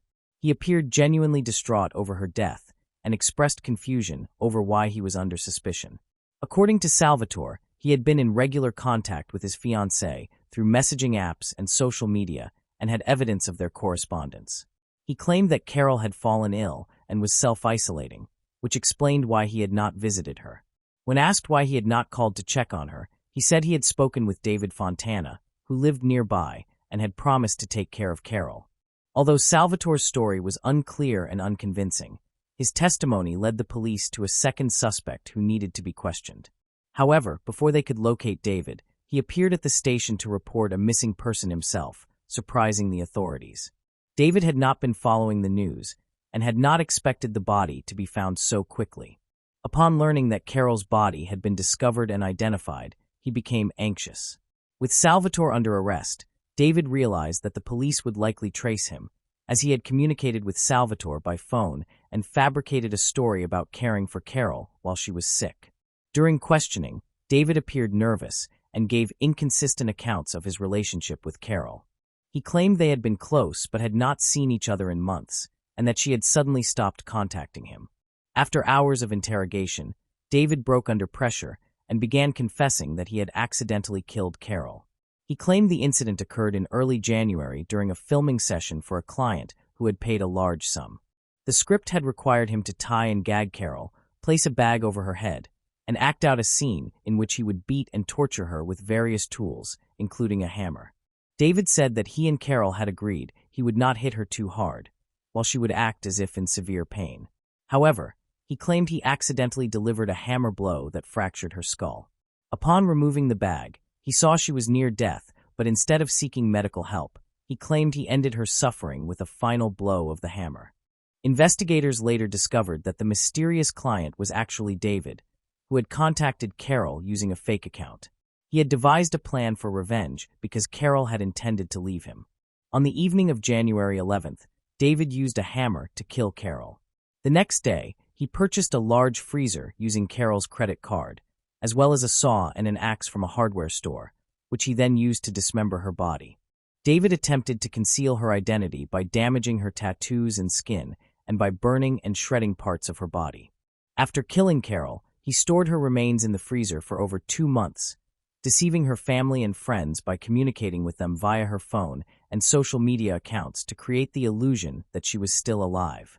By the end of March, he believed it was safe to dispose of the body and dumped it over a cliff in a remote area, hoping the remains would either never be found or would have decomposed beyond recognition. Yet the body was discovered just 2 days later, and authorities located David within a week. The most puzzling aspect of the case was that none of Carol's relatives or friends had reported her missing, despite her disappearance occurring nearly 3 months earlier. They had all been deceived by the messages and social media posts David had created, and even her fiancé, believing she was ill, was not alarmed when she failed to answer calls or visit him. Had someone raised the alarm earlier, David could have been tracked immediately through Carol's phone signal, which he had kept with him the entire time. At the trial, David expressed remorse, claiming he loved Carol and insisting her death had been unintentional. He also stated he had planned to end his own life after her death, unable to cope with the grief. Although these claims appeared implausible, the defense maintained that the incident was an unintentional act of violence. On June 12, 2023, David was found guilty of manslaughter. He was sentenced to 30 years in prison and ordered to pay €350,000 in compensation to Carol's son, her mother, and the father of her child. Notably, the court did not consider the manner of killing cruel, and the dismemberment of the body was not treated as an aggravating factor. Consequently, David may be eligible for parole in the future. Moving on to the next case. The case of Christina and Thompson Harris. Christina Thompson and Jason Thomas Harris, both 40, had been married for 11 years by 2014. They married in 2003 after dating for about 5 years. In 2009, Christina and Jason welcomed their first child, which brought significant changes to their lives. Despite the daily challenges and responsibilities, they were happy to be parents. Christina managed the house and cared for the children while Jason worked at a plastics factory. As their children grew, Christina contributed financially by working, but in May 2014, she had to take maternity leave as she was expecting their second child in a few weeks. On September 29, 2014, Jason spoke with Christina while at work. Christina was suffering from a cold, had a bad cough, and was not sleeping well, yet she reassured Jason that she was fine. A few hours later, Jason called her again but received no answer, which worried him. Unable to reach Christina, he asked a neighbor to check on her, explaining that she was sick and not answering the phone. The neighbor knocked on the front door, but there was no response. Calling Christina's name went unanswered, so the neighbor tried the door, found it unlocked, and entered. In the bedroom, she found Christina lying on the bed and could not wake her. The neighbor immediately called 911 and then ran to alert another neighbor, a nurse. The nurse checked Christina's pulse and confirmed that she had died. Thus, on September 29, 2014, 4 months after giving birth to her second child, Christina was found dead at home. When police arrived, Jason Harris was present and told them and the paramedics that his wife had been sick but was alive when he left for work that morning. 2 days later, the medical examiner determined that Christina died from an overdose of a controlled substance, a finding that shocked her family and friends. Most people who knew Christina, a mother of 2 including a newborn, believed she had never used drugs. Her mother, Kathy, told police that Christina had seemed fine when she saw her the day before her death. Police were therefore skeptical of Jason Harris's claim that his wife had merely had a cold. According to Kathy, Christina had described her marriage to Jason as complicated. Jason was reportedly unhappy with the marriage, but did not want a divorce due to concerns about child support and custody. Neighbors who discovered Christina's body provided additional information to the police. Jason reportedly told them that the night before Christina died, he had prepared cereal with milk for her. Christina then passed out and dropped the plate. Police realized that Christina's family and friends found it hard to believe she might have been involved with drugs. Consequently, police suspected Jason Harris in connection with Christina's death. Christina's mother and sisters insisted that the police test her breast milk. According to Kathy, the police initially ignored the request for 48 hours. However, thanks to the family's persistence, the police eventually agreed to investigate, marking the first use of breast milk as evidence in Michigan history. As confirmed by Christina's family and friends, all drug tests at her workplace and at the hospital where she delivered her second child were negative. Her second child was only 4 months old at the time of her death. Christina had been breastfeeding, and Kathy confirmed that she was careful about what she ingested to avoid affecting her child. Christina frequently pumped breast milk while at work and stored it in the freezer, with some bags left at Kathy's mother's house. 3 bags of breast milk, labeled with the date they were frozen so Christina knew which to thaw first, were tested for potential drug residue. Experts tested all the breast milk samples, including those frozen just before Christina's death, and found no traces of drugs. This confirmed that Christina had not ingested the substance that caused her death. Jason Harris's sister was the only person to suggest that Christina had used drugs, which prompted investigators to focus more on Jason and treat Christina's death as a potential homicide. The investigation progressed slowly, and it is unclear what might have happened had Christina's family not been actively involved in seeking the truth. Kathy repeatedly reminded Davison police about her daughter's case in August 2016, nearly 2 years after Christina's death. Frustrated by the lack of urgency and commitment from Davison authorities, Kathy requested that the case be transferred to the Michigan State Police, which assigned new investigators. From that point, the investigation began to unravel. Police gathered extensive information about Jason Harris, including his behavior before and after his wife's death. It was discovered that Jason had been having affairs with other women.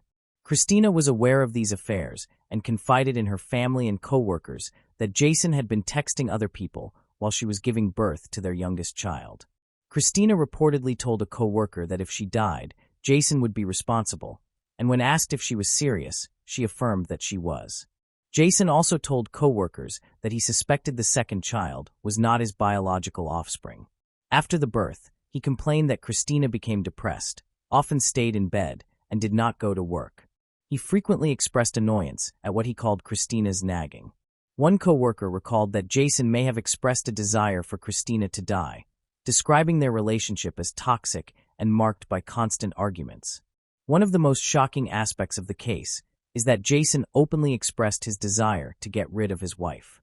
He attempted to act on these intentions, but no one took his threats seriously before Christina's death.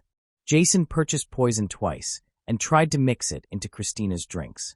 On both occasions, Christina noticed an unusual taste and refused to drink it. Jason then asked a co-worker to find a poison that would not alter the taste or smell of food or beverages, stating that he wanted to render Christina unconscious so she would not feel anything. When he explained that Christina refused to drink water because it tasted strange, the co-worker ended the conversation. The co-worker testified that Jason had frequently complained about Christina and that he initially thought Jason was joking. Jason also admitted to a co-worker that he had attempted to hire someone to kill Christina, though the person was arrested for unrelated reasons before the murder could occur. He subsequently offered the co-worker $10,000 from Christina's $100,000 life insurance policy to carry out the killing, but the co-worker refused, believing Jason was venting his anger or making inappropriate jokes. According to the co-worker, Jason once said, "I'm bored with her. I'm going to dump her." Police then questioned the neighbor who discovered Christina's body. The neighbor testified that she saw Christina's family truck in the driveway, but received no response when she called for Christina. Entering the house, she found Christina lying in bed, unresponsive. She asked Jason whether she should try to wake Christina, and he replied that she must have fallen asleep and that he would come home. The neighbor removed the covers from Christina, noticing she was cold with foam around her mouth and nose. She called 911 and another neighbor, who was a registered nurse. The nurse testified that Christina was cold, stiff, pulseless, and had white foam coming from her mouth. She did not attempt resuscitation, believing Christina was already deceased. Jason told police that he had asked a neighbor to check on Christina and that he had rushed home because she was unresponsive. However, witnesses reported that Jason did not appear anxious or in a hurry that morning. What raised suspicion was that he had called Christina's supervisor at work, informing her that Christina had died the night before and inquiring about the $100,000 death benefit from her life insurance policy through work. Additionally, one of the women with whom Jason had an intimate relationship told investigators that Jason contacted her on the day of Christina's death, stating that his wife had died from an overdose of a controlled substance. This suggested that he knew the cause of Christina's death even before the medical examiner's report was released. That evening, the neighbor Jason had asked to check on Christina saw him in his driveway. She testified that Jason said Christina was not the angel her parents thought she was, and that their child would eventually learn both the good and bad about her. He told the neighbor that Christina had dropped her bowl of cereal the night before and that he had told her to go to bed. Jason also mentioned that his wife had tossed and turned during the night and that he had heard her coughing before leaving for work, wondering if that had been her last breath. To the police, he reiterated that Christina had been coughing a lot when he left the house and that she had fallen asleep while eating cereal the night before she died. He further told Christina's mother, Kathy, that before her death, Christina had complained that her water tasted like chemicals. One of the primary motives in the case is believed to have been insurance money. Within a week of Christina's death, Jason and his mother went to her workplace to inquire about the life insurance proceeds. Jason also received a $20,000 death benefit from a company-issued life insurance policy shortly after Christina's death. One of Jason's lovers moved into his home along with his children. Christina's mother believed this occurred after the funeral, but a neighbor testified that the woman had moved in even before the funeral. The neighbor added that Jason's adult children from a previous marriage also moved into the home within days of Christina's death. Police discovered that 9 days after Christina's death, Jason purchased a plane ticket to Rhode Island to visit a woman with whom he had exchanged over 5,800 text messages. County Medical Examiner Dr. Brian Hunter submitted post-mortem blood and urine samples for laboratory testing. He determined that the results were consistent with Christina being poisoned by a lethal substance. Initially, Dr. Hunter had classified her death as an accident because there were no injection marks on her body and no powder residue or rolling papers were found near the bed where she died. In 2016, the Michigan State Police took over the investigation into Christina's death. In 2019, after Christina's family disputed the cause of death, Dr. Hunter amended the death certificate from accidental to homicide. Police subsequently charged Jason with first-degree murder, solicitation of murder, and delivery of a controlled substance resulting in death. He was denied bail. Jason's attorney, Nicholas Robinson, stated that his client pleaded not guilty and intended to contest the charges. At the time of his arrest, Jason had lost his job after testing positive for drugs. Kathy's persistent efforts to ensure justice for her daughter were widely acknowledged. Genesee County Prosecutor David Layton recounted that a few years prior, he had received Facebook messages and emails from a Davison woman claiming that her daughter's death had not been an accident. She told the prosecutor that it could not have happened naturally and that she was certain someone had caused her daughter's death. Kathy's passionate pleas captured David Layton's attention, prompting authorities to re-examine the death of her daughter, Christina. "I will never forget what she wrote in an email. Prosecutor, you are my last hope. This is our last chance to get justice for my daughter. Please help me," David Layton recalled. Speaking with her that morning, he said he was absolutely convinced that Christina's death was not an accident, but the result of foul play. It was Kathy's relentless pursuit of justice that ultimately set the wheels in motion, and her efforts paid off. The trial began in 2020. The prosecution alleged that Jason Harris had placed a controlled substance in his wife's cereal bowl to kill her. He then went to work as usual, waited several hours, and asked a neighbor to check on Christina. According to prosecutors, Jason wanted someone else to discover her body in order to reduce suspicion against him. The direct evidence against Jason was overwhelming. He had a clear motive. He was having an affair, suspected Christina of infidelity, doubted the second child was his, and was frustrated by her nagging. He also did not want a divorce because he did not want to pay child support or risk losing custody of the children. Before her death, Jason had told a co-worker that he wanted Christina dead. On the morning of her death, he called her workplace to inquire about a $100,000 life insurance policy, claiming that Christina had died the night before. The jury heard clear evidence that Jason not only wanted Christina dead, but had actively tried to hire someone to kill her. He had planned the act and knew where to acquire illegal drugs, having purchased them multiple times with the intent to administer them to Christina. Multiple witnesses testified that Christina did not use drugs recreationally.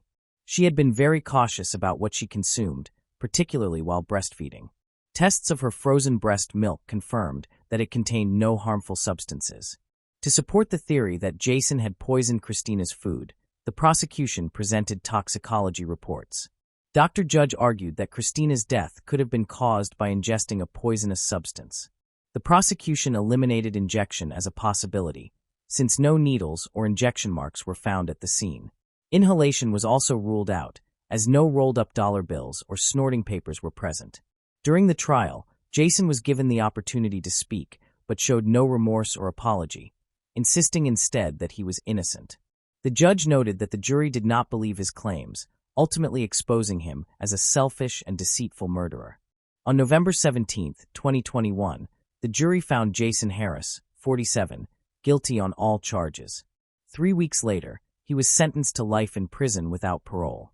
He filed an appeal, claiming that his defense attorney had provided ineffective representation. He introduced evidence from his attorney's testimony, arguing that the attorney failed to seek an independent expert opinion on the prosecution's evidence and did not consult an independent toxicologist.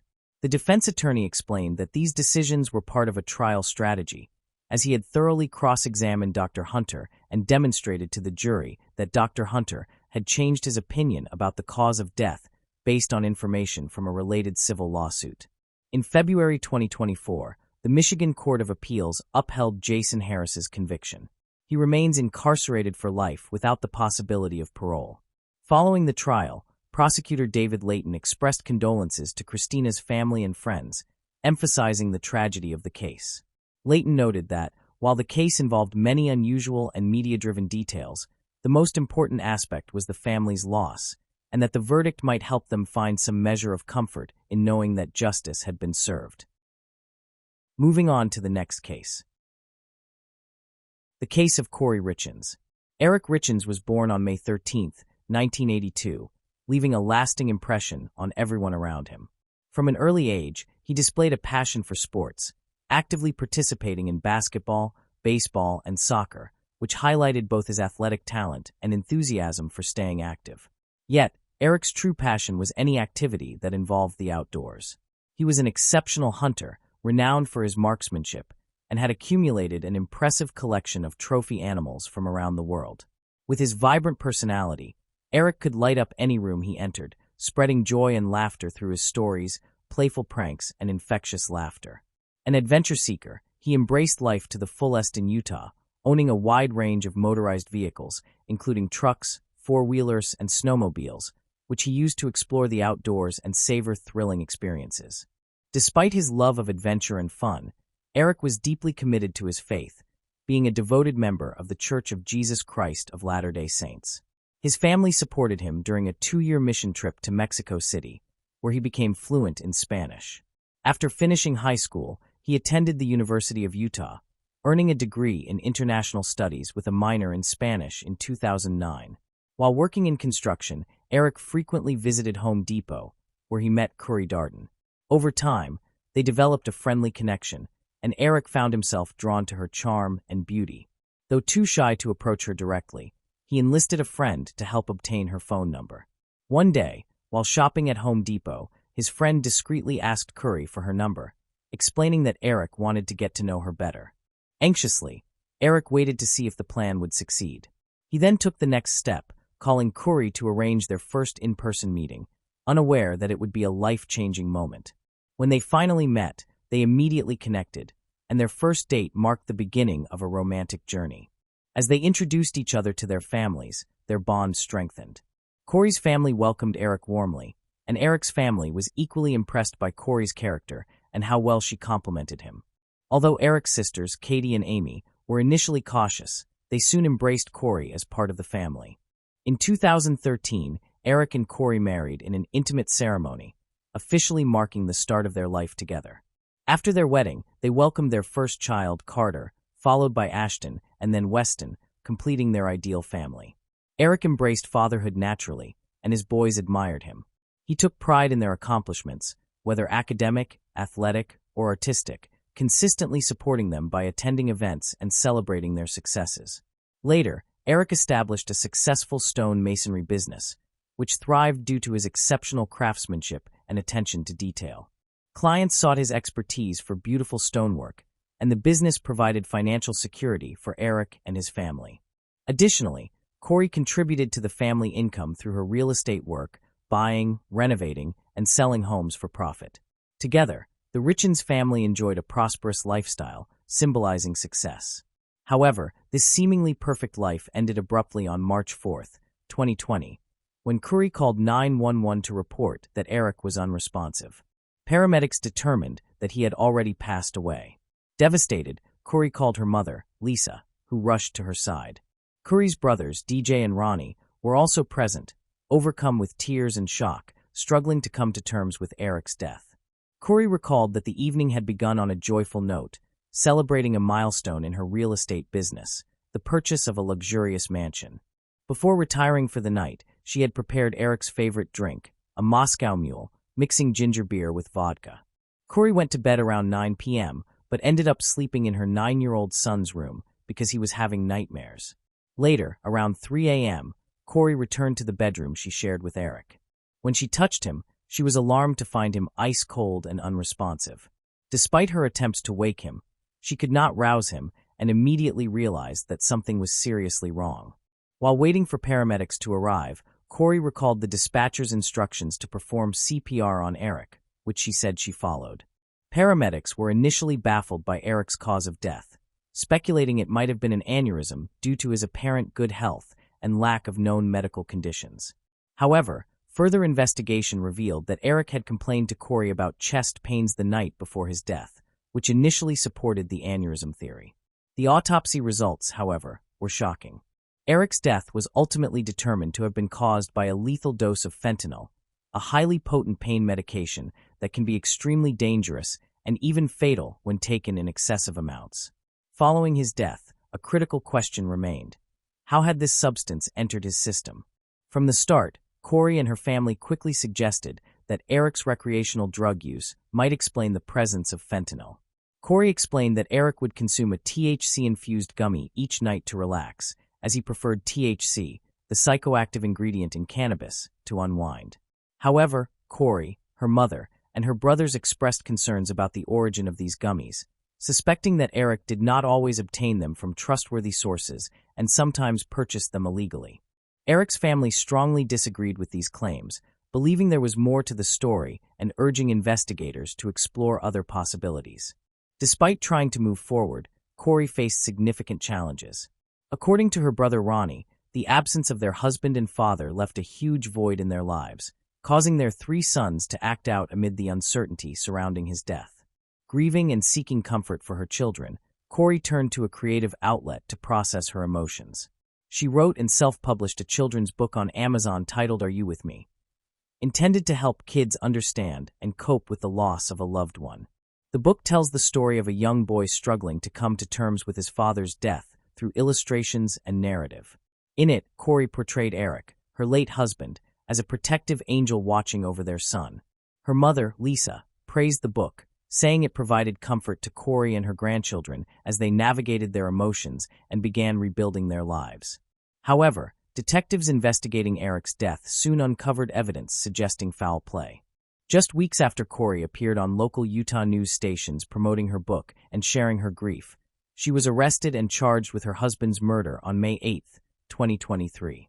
The community was stunned by the arrest, and the tragic turn of events transformed what had initially been a heartwarming story of a grieving wife and mother into a shocking tale of betrayal and tragedy. Corey is accused of murdering Eric by poisoning him. Eric's family believes she deliberately administered a lethal dose of fentanyl in the Moscow mule she made for him the night he died.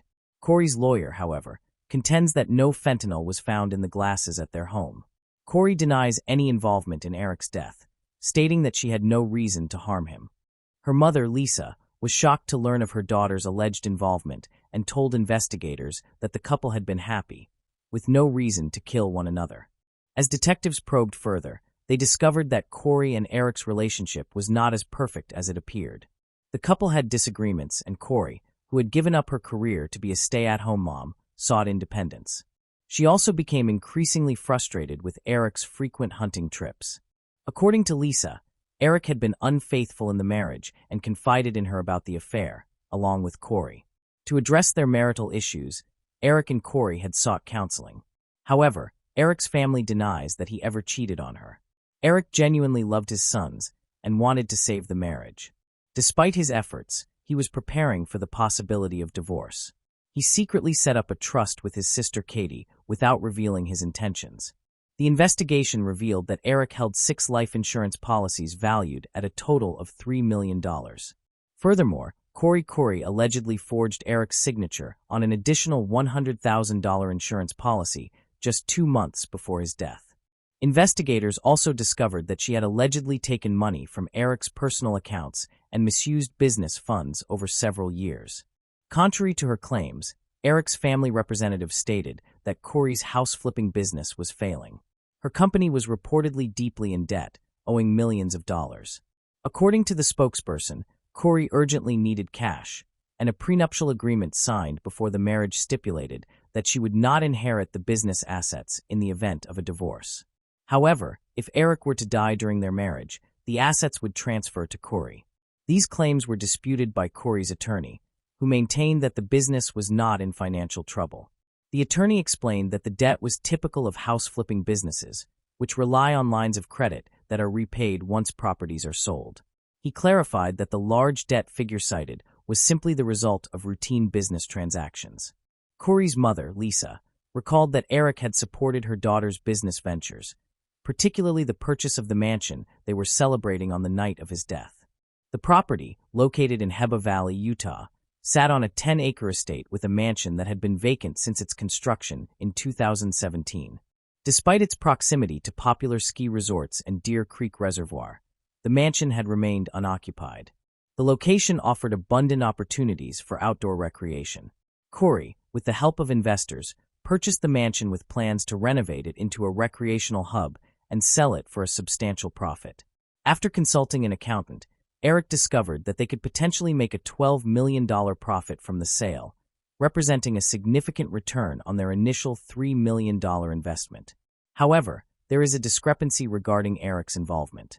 While some reports suggest he supported the purchase, his family claims he opposed it and had a heated argument with Corey about buying the mansion. Eric's family spokesperson alleges that Corey gave Eric a drink containing fentanyl on the night of his death and believes this was not her first attempt to harm him. They claim that in 2019, during a trip to Greece, Eric became violently ill after Corey gave him a drink. Corey's brother Ronnie denies this, stating that Eric was mistakenly served an alcoholic drink by a bartender while taking antibiotics. Additionally, Eric's family claims that Corey attempted to harm him again on Valentine's Day 2022, a month before his death, when she brought him a sandwich that caused hives and difficulty breathing. After Eric's death, Corey's behavior came under further scrutiny, including an incident in which she allegedly attacked her sister, Amy, while Amy attempted to open a safe containing a large sum of cash. Corey claimed she was defending herself in order to retrieve important documents, but she was charged with assault and pleaded no contest in June 2023. Corey appeared in court for a 4-hour bail hearing, during which her attorney attempted to convince the judge to release her on bail. Prosecutors presented 3 witnesses and evidence to argue that Corey had poisoned her husband. One witness, a cell phone expert, testified about Google searches found on Corey's phone, including queries on retrieving deleted iPhone messages, whether the FBI could recover deleted messages, and the lethal dose of fentanyl. Corey's attorney countered that these searches had been conducted after Eric's death, as Corey sought answers to the accusations against her. The prosecution also questioned the lead detective about potential sources Corey might have used to obtain the drugs that killed Eric. According to the detective, a woman named Carmen Laba, who claimed to work as a cleaner for Corey's business and home, reported a meeting that took place in early 2022. During a call, Corey allegedly asked Carmen to purchase fentanyl pills for an investor with a back injury. Carmen, who had a history of drug-related crimes and was on probation, agreed. She later told detectives that she purchased 15 to 30 fentanyl pills and met with Corey to exchange them for cash on February 11, 2022, just 3 days before Valentine's Day. Around the same time, court documents suggest Corey allegedly tried to poison Eric with a sandwich. Carmen also claimed that Corey contacted her again, seeking stronger drugs, and paid her with a check, allegedly for $1,300, about a week after Eric's death. Corey's attorney argued that the check could have been payment for cleaning services, and the detective acknowledged this was possible. Corey's lawyer attempted to discredit Carmen by highlighting her criminal history, which included 4 first-degree felonies, and suggested she might not be a reliable witness. The attorney claimed Carmen may have been coerced into saying she sold drugs to avoid a long prison sentence, as the detective allegedly told her she would face serious consequences if she did not cooperate. The lawyer also questioned whether there was any physical evidence proving that Carmen had bought drugs. The detective admitted that investigators found no text messages showing Corey requested drugs from Carmen, and no witnesses came forward to confirm the exchange.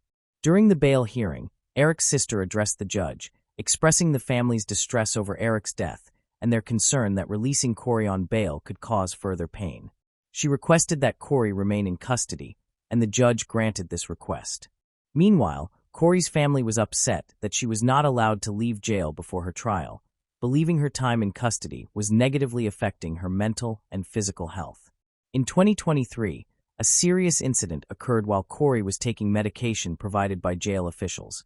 She had a seizure and was quickly transported to a hospital. Corey claimed that the jail had given her the wrong medication, which caused adverse effects, but she recovered after treatment. During her hospital stay, officials discovered a handwritten, unsent letter in her cell and filed it into court records, claiming it was a note from Corey to her mother. Prosecutors argued that the letter provided additional evidence of Corey's intentions and motivations, and requested a no-contact order in November 2023 to restrict her access to her mother and brothers. They claimed the letter constituted witness tampering, alleging it instructed Corey's mother on how her brother, Ronnie, should testify in court. Specifically, the prosecution claimed Corey wanted Ronnie to state that Eric had admitted to obtaining pain pills containing fentanyl from Mexico and to collect text messages discussing his drug use, attempting to link Eric's Mexico activities to his alleged drug involvement. Corey vehemently denied these accusations, claiming the letter was a fictional story she wrote as a fantasy. The judge ruled in her favor, as the prosecution failed to prove witness tampering. Currently, Eric's family is fighting for custody of their 3 sons, who are living with one of Eric's relatives. Although Corey remains in jail, she is allowed to see her sons through twice-weekly video calls. While her family has not been granted private visits with the children, they regularly attend their sports events and practices, which are open to the public. If convicted of poisoning Eric with fentanyl, Corey faces a sentence of 25 years to life. Multiple civil lawsuits related to Eric's estate have also been filed against her. A central issue in these cases is custody of Eric's children, as his family believes that Corey's family may be motivated by a desire to control his assets, since custody of the children would grant access to his money. Corey's trial is currently scheduled to begin in 2025. Thanks for watching. I hope you enjoyed exploring these intriguing cold cases with me. If you found the video fascinating, don't forget to give it a thumbs up and subscribe to Cold Case Mystique for more deep dives into cold case investigations. Your support helps me bring you more compelling content. Leave a comment below with your thoughts or any cases you'd like me to cover next. See you in the next video. And remember, the search for truth never stops.